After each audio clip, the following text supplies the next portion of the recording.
are at the Giza Plateau. This is the most magnificent construction project ever done on the face of the planet. You will never be closer to the gods than you are today.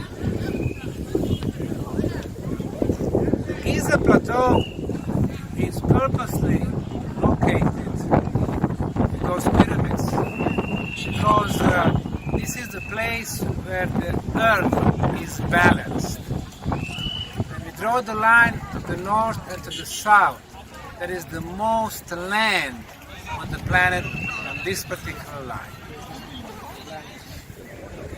Let's talk about the conventional theories and understanding of official Egyptologists, historians, anthropologists, geologists, and museum curators. When we filter their thoughts through 5 questions in archaeology, what, who, when, how, and why, we will very soon realize that they were completely wrong.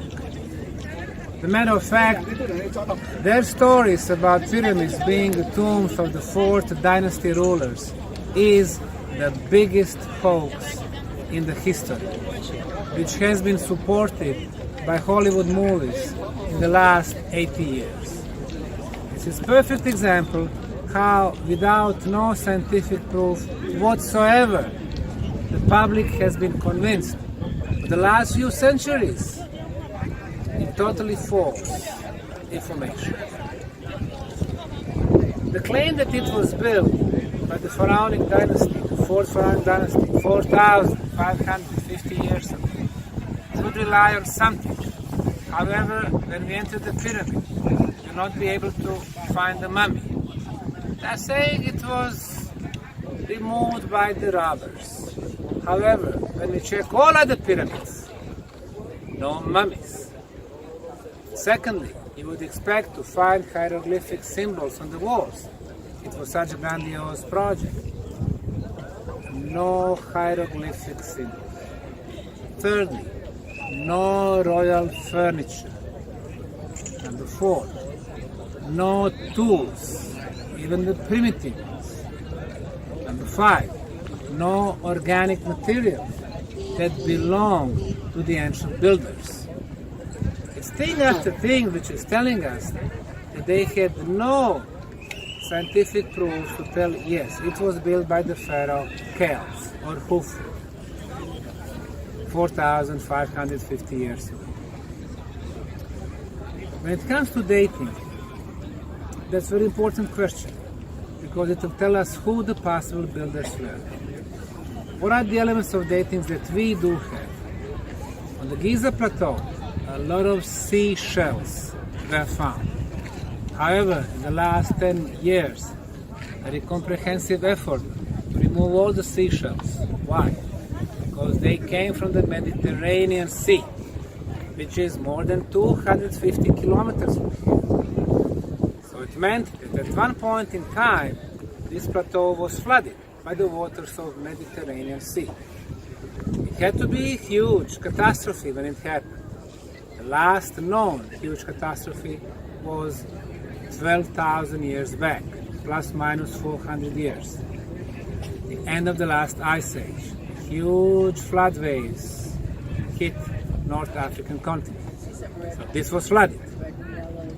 The next thing, the year 820, the son of the Baghdad Caliph, Al-Mamnun, came here. It was his land. And they got inside the pyramid. What they found on the lower areas, 3 meters, first 3 meters, salt and the seashells. Salt analysis has been done. This is the salt which is coming from the Mediterranean Sea. Seashells, the same thing. What does that mean? It means that the pyramids were standing here more than 12,000 years ago. Meaning the third phase of Egyptian rulers is not a builder of this beautiful complex. As we mentioned, 3 phases. The first one, gods, 36,620 years back. Demigods, sons of gods. Gods would rule Egypt at least 1,000 years in average each. Demigods, few hundred years. Sons of gods are the known Egyptian rulers. Early dynastic rulers, and then Old Kingdom, First Intermediate, Middle Kingdom, Second Intermediate period, New Kingdom, the Third Intermediate period, late Greco-Roman rulers. So they are not the builders of this beautiful structure. It belongs to much older time. The same thing goes for the Sphinx. When it comes to the building the complex, what we hear is that this pyramid was built by Pharaoh so and so, the other one by second Pharaoh, the third one by third Pharaoh. Father, son, grandson. Wrong. This was a complex which was planned, designed, and executed at the same time. This was a huge energy machine. So you come up with a design, you have this huge plateau, and you build elements of the energy complex.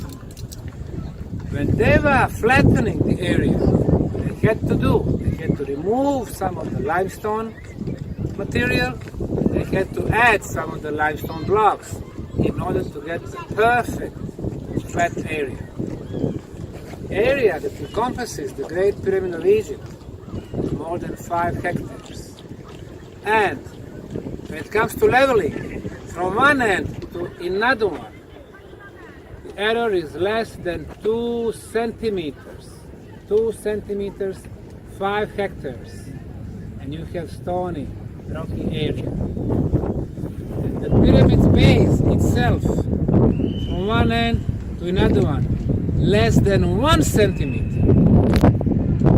These are the parameters that we don't use today in the 21st century. For them, it was extremely important to have perfectly flat area because of the vibration. When it comes to material, 2 major types, limestone and granite. Now, the size. Right now, it's less than original, almost 231 meters. Almost 231. It is perfectly square, or almost perfectly square. The height, well, as we can see, the top is missing, pyramidion, which was usually made from much better quality material, which was conductive. It can be granite, it can be gold-plated granite, or it can be pure gold. Right now, there's an area 10 by 10 meters, which is flat on the top. Limestone was carrying from the quarry, which were nearby. Granite from Aswan, which is 870 kilometers from here. Biggest block, the Cheops Pyramid, 80 tons. Biggest one in Kefren, 220 tons. And we see the connections, they are so perfect. An idea that those blocks were cut in quarries and moved on desert sand, river Nile, desert sand, ramps. Of course, does not make any sense because you would be damaging the corners and edges. Inside, no damage, perfect edges. What's another option? Were they flying, levitating? We don't know. You have to be open for different options. Now, according to different authors, here we have between 2 and 3 millions of blocks. But the real number we will never know. Why? Because this pyramid was maybe built on a flat area. According to some other authors, Inside, there is some like a little rocky hill, and the passageways were made, and then, we got all these blocks. But in any case, the most probable number is about 2.3 million blocks. The mass is between 5 and 6 million tons, probably closer to 6 million tons. How would somebody cut so many blocks if we go with Egyptian theory, from Aswan or from the quarries around us? In order to make so many blocks, calculation was done with Indiana State in the US, which is the largest producer of granite blocks. If we put all manufacturers together, the state of Indiana, it would take 81 years to produce so many blocks for this period, 81 years. When you add time to flatten the area, that was a huge construction feat. It would take years and years. If we add time for the idea about the access ramp, but one ramp would not do the job. You would need to have maybe 4 ramps, 15 years, another 15 to dismantle, tens of thousands of people. So you would need, with technology they had at the time, just for this logistic work, 150 years. And then erection of the pyramid itself. In order to erect the pyramid in 20 years, during the Pharaoh Cheops' reign, you would need to place one block perfectly on its original spot every 2 minutes. This is technology that we don't have. So, even if they had tools, which they did not, it would take them 200 years to build this. However, when it comes to big masses of the blocks, once you place 5 tons or 20 tons at the place, that's it. You cannot just play with it, move it left, right all the time trying to fit it. When it comes to tools, in the Egyptian Museum in Cairo, we saw available tools. There were bronze, copper, and wooden sticks. On the Mach scale, bronze and copper is between 2 and 3. Very soft. Iron, which they did not use at that time, is about 4. Limestone, 4 to 5. So with those tools, you could hardly scratch the surface. We are talking about the cutting, scratching the surface.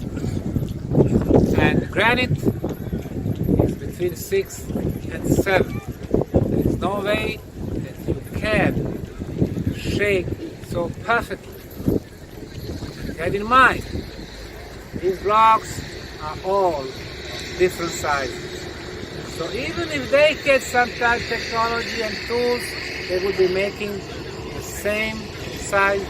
They would never do it. To make different sizes, it means you need first to check at the quarry sizes, how they fit together, and then move them. They are obviously not doing that. So it was fact after fact proving us that known Egyptian dynasties could not build it just from the construction standpoint of view. It had to be done by the most advanced civilization, even technologically more advanced than ours in 21st century. Transportation of the blocks, as we know, in Aswan, you would need to transport it to the desert part, then River Nile, as they claim, for almost 900 kilometers, where in the wooden barges, the pictures of boats available on hieroglyphic writings, small boats, they cannot carry more than 1 ton at one spot. How to explain 220 tons, or 10 tons, or 20 tons? No way. So, the question is, who really built them? Now, when we add more information about the cardinal points, the error from perfect east, west, north, and south is between 2 and 4 minutes. It's basically 99.9 accuracy. There is no way that you can have such accuracy. Of course, you can see the sun rising in the east, setting at the west, summer solstice, spring equinox, but such accuracy is impossible to achieve just by observation. Of course, the matter of the cardinal points is so important because when it comes to the energy, everything is energy. Our planet, huge energy balls. The strongest energy movements are north-south, east-west. We built such a huge pyramid oriented to the cardinal points. The energy starts moving inside the pyramid, so it initiates movement of the pyramid. The next thing is the number pi, 3.14. Only with the Pythagoras, who came 2,000 years later, the world learned about the number pi, 3.14, which is actually irrational number because there is no final number. It's 3.141592653588 billions of digits. This is the most important number in math. The second most important is number phi, golden section. Both of those numbers are incorporated here. When you take two lengths at the base and divide it by height, the number is 3.14. 1618 also incorporated here, but the distance between our planet and the sun is incorporated here. The distance between our planet and the moon is incorporated here. So obviously the builders were some who had such an advanced knowledge of astronomy. So now we can see thing after thing is telling us not only that they were not the builders in the 4th dynasty, but it was built by somebody much more advanced. What would be the purpose if they did not use it to bury one dead body, that one of the king or Greek pharaohs? Why would somebody go through such hard time to build this complex? The elements of pyramids, geometry is present here. 4-sided pyramid, which works the best for our planet, is present here. Artificial construction material, present here. Orientation to the cardinal points, present here. Resonance chambers and cavities, present here. We have at least 2 levels of underground tunnels below us, which is present here. Elements of sacred geometry, equilateral triangles, number pi, number phi, it is present here. Intersection of volcanic lines from all over the planet. We have more than 20 volcanic lines that intersect just below us. It is present here. It's a thing after thing telling us that those elements was here. The most important element that initiates energy movement is the movement of the water. Water moves, whole chain reaction starts. Originally, River Nile was 80 meters closer than it is today, and the pyramids, all of them, are connected to them with a system of canals. As we know, the term pyramid power means that the pyramid has the power to pull the energy from underneath. Probably they use the water to start the process, getting inside, compress the air, release the negative ions. Why do we have such a wrong notion about the pyramids? Unfortunately, the father of modern history, Herodotus, Greece, came here. He heard the stories about the pharaoh Cheops, the pharaoh of the 4th dynasty, and the builders, and this is the one who's been telling us about that. Of course, he was wrong about the reign. He said Cheops reigned for 50 years. This is the not only thing that was wrong. But why do we have it in the modern times? 200 years, the British explorer was here. They were funding him from Britain. And for years he was spending money, no big discoveries. So finally, when he got his last lot of the money, he had to come up with something big. He was inside the king's chamber, discovering the walls above the king's chamber. On the 5th level, what he did, he carved graffiti saying that the workers of the Pharaoh Cheops were here, wanting to prove to the world that it was built during the Pharaoh Cheops' time.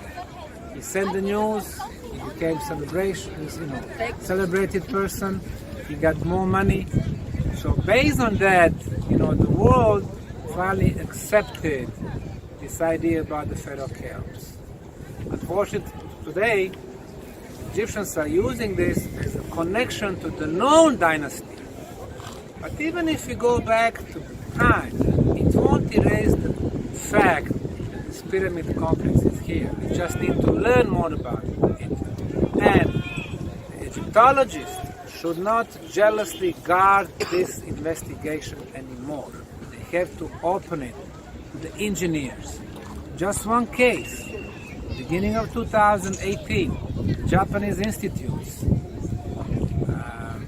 published the news using Mayan technology.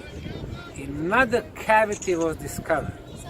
Mayans are very little cosmic particles, electrical particles, coming from cosmos with a prolonged life, going a little bit under the ground.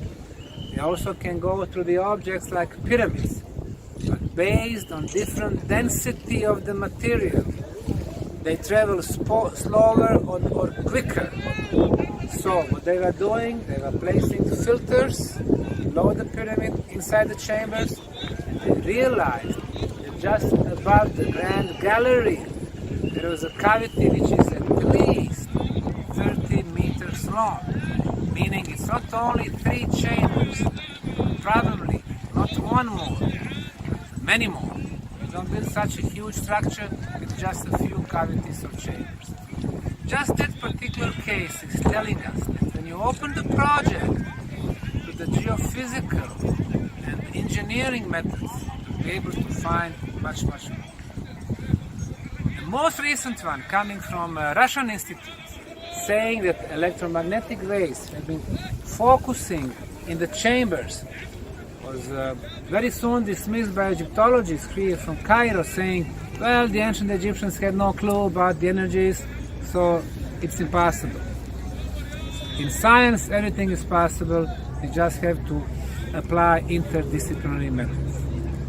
So finally, we are in the front of the greatest achievement for us humans, and we can learn so much from it.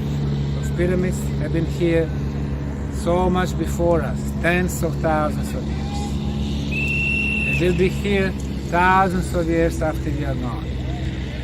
Unfortunately, we've been programmed to think about them as the tomb for pharaohs.